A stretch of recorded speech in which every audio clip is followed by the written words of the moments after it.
أعوذ بالله من الشيطان الرجيم. بسم الله الرحمن الرحيم.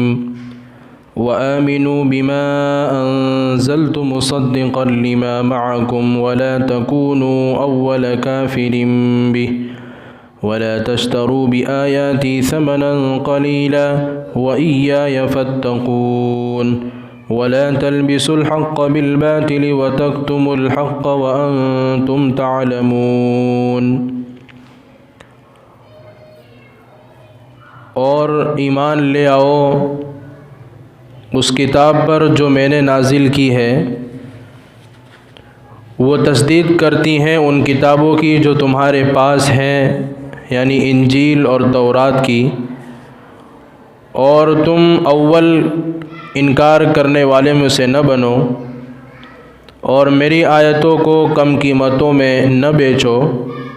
اور مجھ ہی سے ڈرو، اور حق کو باطل کے ذریعے چھپاؤ مت،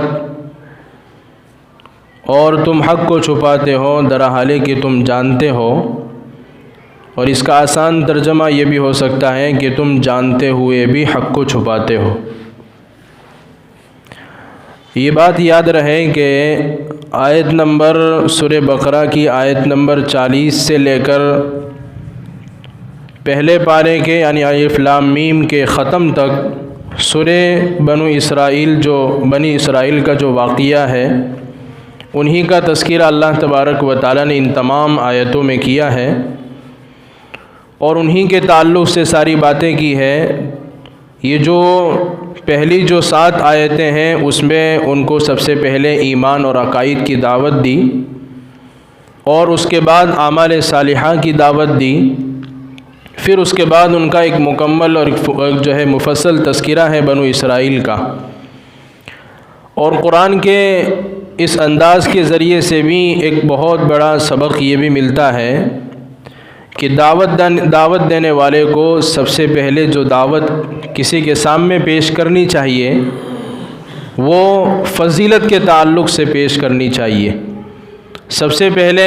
اس اعمال کے تعلق سے جس کے بارے میں وہ دعوت دے رہا ہے، اس کی فضیلت اس کے سامنے آئے اور اس کو اس بات پر ابھارا جائے، اس عمل کے اوپر ابھارا جائے، اور اس کے کیا کیا ثواب اس کے اوپر ملنے والے ہیں، وہ ثواب ملنے کے جو قرآن اور حدیث کے اندر جو واقعات ہیں اور جو انعامات رکھے گئے اس کے سامنے وہ بات رکھی جائے. اور پھر اس کے بعد وہ دعوت آتی ہے کہ اس اعمال کے چھوڑنے پر اللہ کیا عذاب دے گا، پھر اس کو وہ بات پیش کی جائے.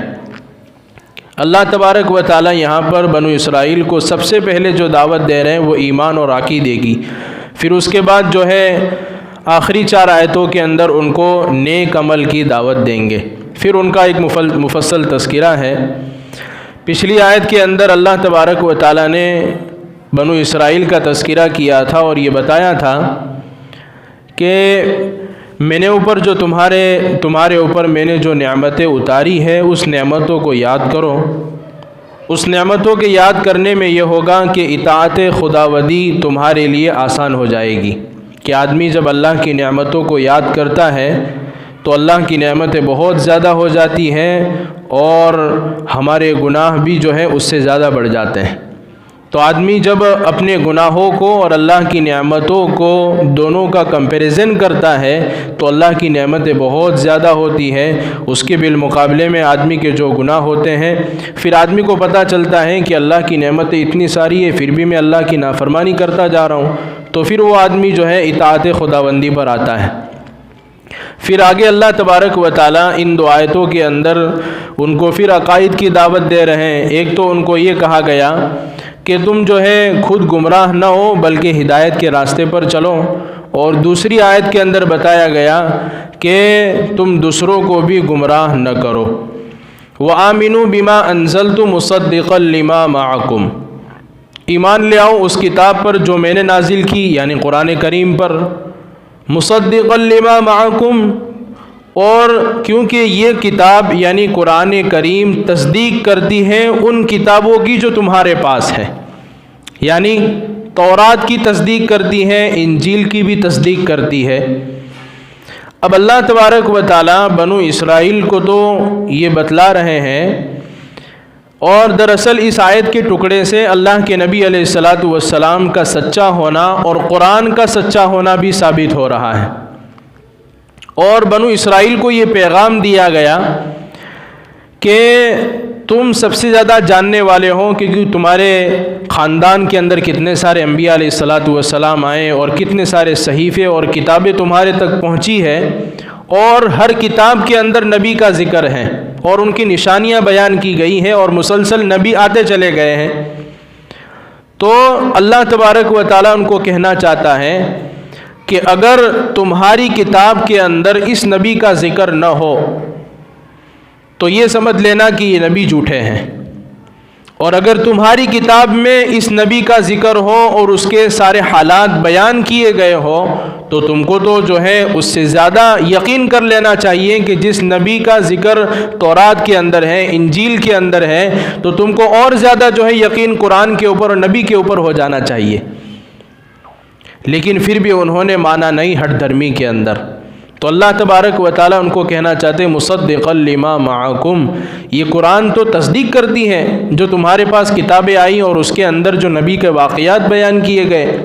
اور ان کے جو حالات بیان کیے گئے، تو وہ تو جو ہے یہ قرآن تو اس کی تصدیق کر رہا ہے، اس کا جو ہے انکار تو نہیں کر رہا ہے۔ تو تم کو اس کتاب کو مان لینا چاہیے، کیونکہ تم اس کتاب کو مان رہے ہو جس کے اندر قرآن کا تذکرہ ہے، نبی کا تذکرہ ہے کہ اس طرح نبی آئیں گے، قرآن ان کے اوپر اتارا جائے گا، ان کو نبوت دی جائے گی، تو وہ تو تمہاری کتاب میں لکھا ہوا ہے، تو تم کو جو ہے اس کتاب پر بھی ایمان لانا چاہیے اور جو نبی تمہارے پاس آئے ہیں اس پر بھی ایمان لانا چاہیے۔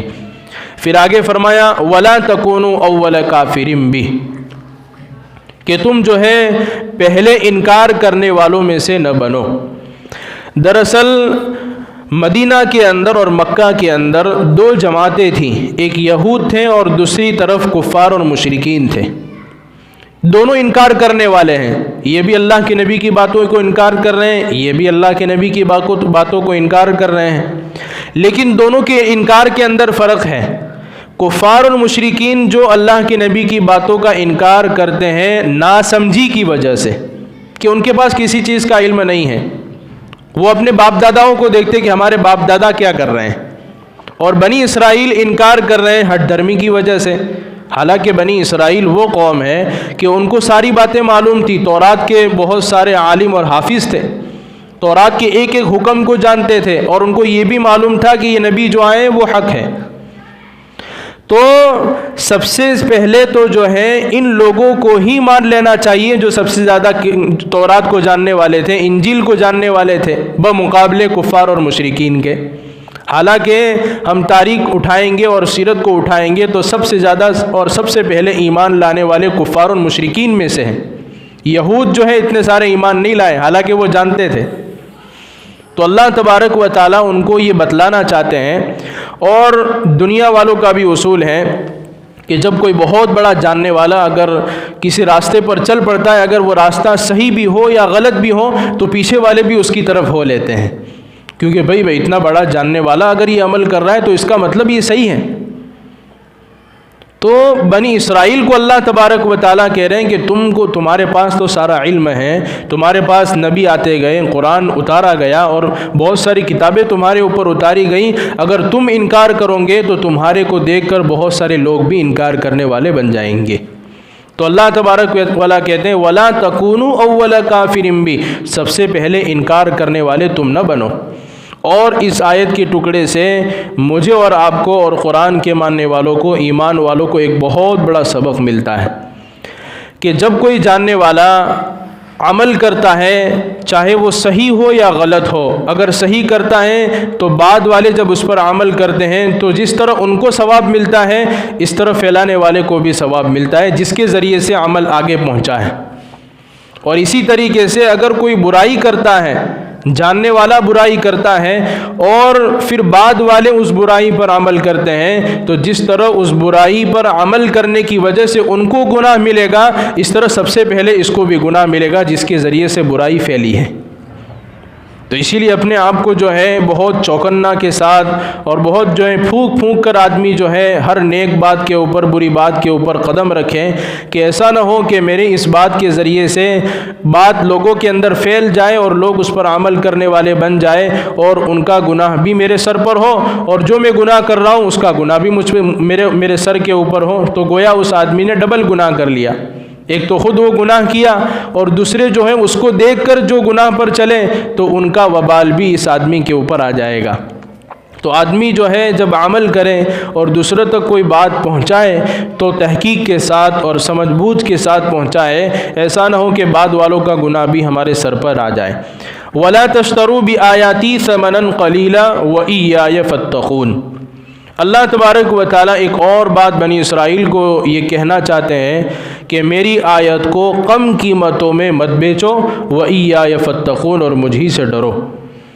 اب بنی اسرائیل کے اندر کچھ لوگ ایسے تھے جو تورات کو جانتے تھے اور تورات کے اندر جو اللہ نے احکام بیان کیے تھے اس بات کو بھی جانتے تھے۔ اب ظاہر سی بات ہے جب کوئی جاننے والا ہوتا ہے تو لوگ اس کے پاس آ کر مسئلے مسائل اور اچھی باتیں پوچھتے ہیں اسلام کے بارے میں، اللہ کے احکام کے بارے میں۔ تو یہ لوگ کیا کرتے تھے، ان میں سے کچھ لوگ ایسے ہوتے تھے جو مفاد پرست ہوتے تھے، دنیا پرستی والے تھے اور لوگوں کے پاس سے جو ہے مال حاصل کرنے والے تھے۔ جب ان کے پاس کوئی مسئلہ معلوم کرنے کے لیے آتا تورات سے تو کیا کہتے، اس آدمی کے حق میں فیصلہ کرنے کی کوشش کرتے، چاہے اس کا مسئلہ ٹھیک ہو تب بھی اور غلط ہو تب بھی، اپنے مفاد کو ثابت کرنے کے لیے اور دنیا کا مال حاصل کرنے کے لیے یہ کہتے کہ اگر تم کو جو ہے ہمارے تورات کے مطابق جو ہے فیصلہ دینا ہے تو وہ میں فیصلہ کر لوں گا، چاہے غلط ہو لیکن توڑ مڑوڑ کی کروں گا، لیکن تم کو مجھے کچھ رقم دینی ہوگی۔ تو اللہ تبارک و تعالیٰ نے یہاں پر ان کو متنبہ کیا، وَلَا تَشْتَرُوا بِآيَاتِي ثَمَنًا قَلِيلًا، کہ میری آیتوں کو کم قیمتوں میں بیچو مت، کیونکہ قرآن یہ ایسی کتاب ہے اور پچھلے انبیاء علیہ الصلاۃ والسلام پر جو کتابیں اتاری گئی اور ان کے اندر جو باتیں اتاری گئیں اس کا اور دنیا کا کوئی مقابلہ نہیں ہو سکتا ہے۔ وہ دنیا کی جو ہے چھوٹی سے چھوٹی اور بڑی سے بڑی چیز کے سامنے بھی کچھ نہیں ہے۔ تو اللہ تبارک و تعالیٰ یہاں پر بتلانا چاہتے ہیں کہ میری آیتوں کو کم قیمتوں میں مت بیچو، وَإِيَّايَ فَاتَّقُونِ، اور مجھ ہی سے ڈرتے رہو۔ یعنی جب آدمی کے دل میں اللہ کا ڈر ہوتا ہے تو وہ حق بات کو چھپاتا بھی نہیں ہے اور اسلام کے ذریعے سے اپنا پیٹ نہیں پالتا ہے، دین کے ذریعے سے اپنا پیٹ نہیں پالتا۔ آج بہت سے لوگوں کے اندر یہ بات عام ہو گئی ہے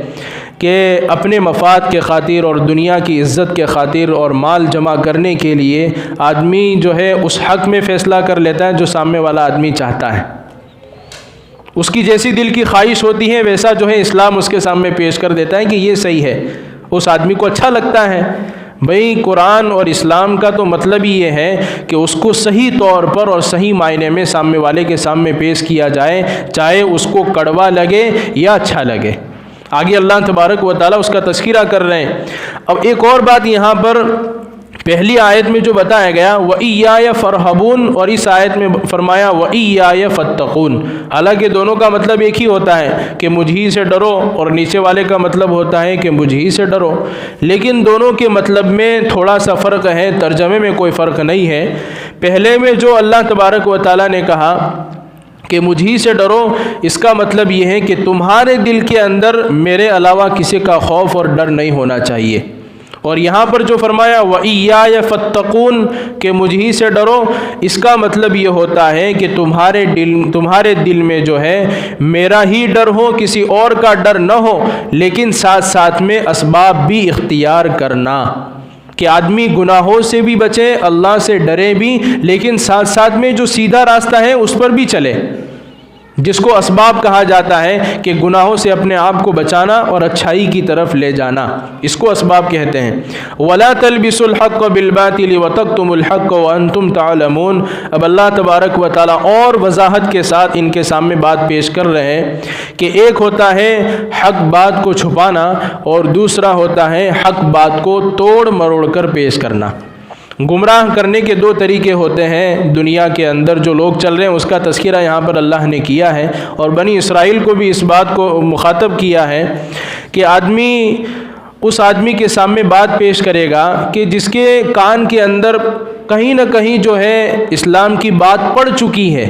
اسلام کی بات اس کے کان میں کہیں سے اور کسی کے ذریعے سے پڑ چکی ہے، تو اس آدمی کو گمراہ کرنے کا طریقہ یہ ہوگا کہ جو اس کے کان میں تھوڑی بات جو ہے اسلام کی پہنچی ہے اس کو جو ہے کنفیوز کر دینا اور غلط ملت کے ذریعے سے توڑ مروڑ کر پیش کر دینا، پھر وہ آدمی کنفیوز جائے کہ مجھے کرنا کیا ہے۔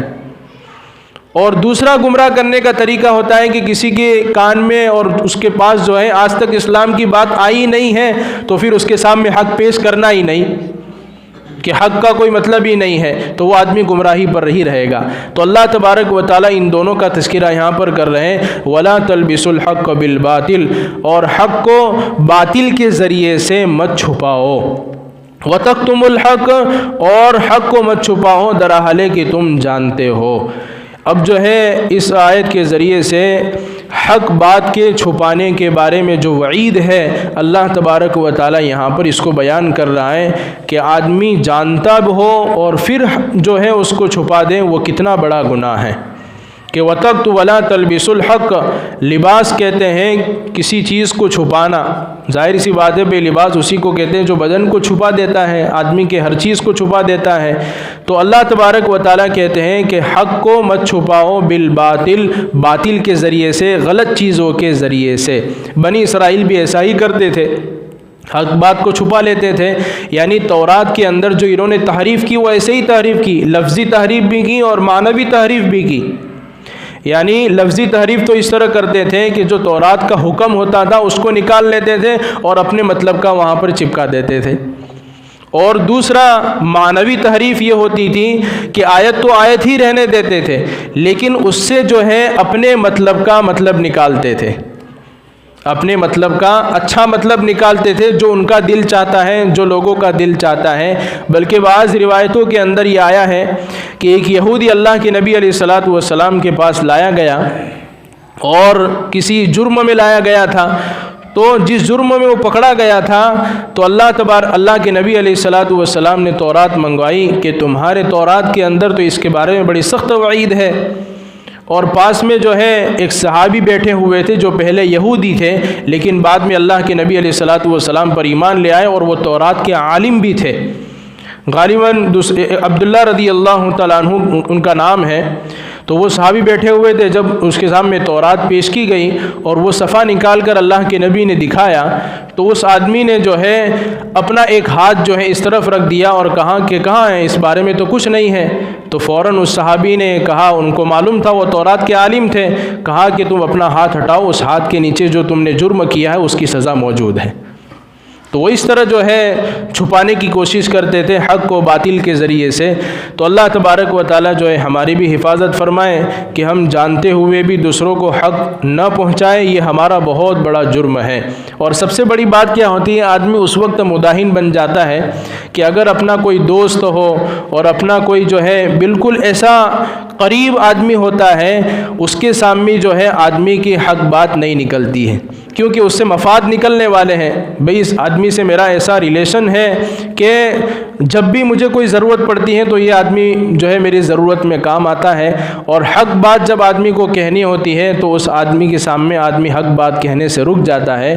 حالانکہ اسی وقت حق بات کا کہنا یہ حق ہے۔ ہاں آدمی جو ہے کچھ حکمت کے ذریعے سے اور آگے پیچھے دیکھ کر کے دوستی بھی نہ ٹوٹے اور اس کے سامنے حق بات کس طرح پہنچ جائے، کیونکہ ہمارا ذمہ یہ ہے کہ لوگوں تک حق بات پہنچانا۔ اگر ہم جانتے ہیں تو اس کو لوگوں تک پہنچائے۔ اللہ کے نبی علیہ الصلاۃ والسلام نے ارشاد فرمایا، بلغوا عنی ولو آیا، کہ تمہارے پاس حق کی ایک بات بھی آ گئی وہ دوسروں تک پہنچاؤ۔ اسی لیے ہمارا یہ عمل ہو کہ کہیں پر اگر ہم نے ایسا دیکھا کہ غلط ہو رہا ہے اور ہمیں معلوم ہے تو اس کے روکنے کی اگر ہمارے اندر طاقت ہے تو روکیں اس کو۔ ہاتھ سے روکنے کی طاقت ہے، ہاتھ سے روکے، زبان سے روکنے کی طاقت ہے، زبان سے روکے، اور اتنی بھی طاقت نہیں ہے کہ نہ ہاتھ سے روک سکتا ہے نہ زبان سے روک سکتا ہے تو دل ہی دل میں اس کو برا جانے۔ اور اللہ کے نبی نے کہا کہ یہی ایمان کا کمزور درجہ ہے کہ اگر تمہارے دل کے اندر ہی کوئی بات نہیں آ رہی ہے، نہ زبان سے روک رہے ہو نہ ہاتھ سے روک رہے ہو، اور دل کے اندر بھی کوئی بات نہیں، تو گویا تمہاری ایمانی غیرت ختم ہو چکی ہے۔ تو آدمی کا یہ عمل ہونا چاہیے کہ حق بات کو چھپانا نہیں ہے، اور نہیں جو ہے حق بات کو جو ہے تال متول کے ذریعے سے اور توڑ مروڑ کر کسی کے سامنے پیش نہ کرنا چاہیے اپنی مفاد کے خاطر، جس طرح آج مسلم معاشرے کے اندر ہو رہا ہے کہ لوگ جو ہے اپنی دنیاوی غرض کے خاطر اور عزت کے خاطر جو ہے اپنا اسلام پیش کرتے ہیں، جو حقیقی معنی میں قرآن اور حدیث والا جو اسلام ہے وہ لوگوں کے سامنے پیش نہیں کرتے۔ اگر وہ لوگوں کے سامنے پیش کرنا شروع کر دیں گے تو لوگ ان کو اسٹیج پر بٹھانا ہی چھوڑ دیں گے، بھئی اس آدمی کو تو اسٹیج پر بٹھانا نہیں، یہ تو ہماری دل کی بات بول رہا ہے۔ حالانکہ دل کی بات ہی بولنی چاہیے، اور جو معاشرے میں ہو رہا ہے وہی لوگوں کے سامنے لانا چاہیے۔ اللہ تبارک و تعالی ہم سب کو عمل کرنے کی توفیق عطا فرمائے۔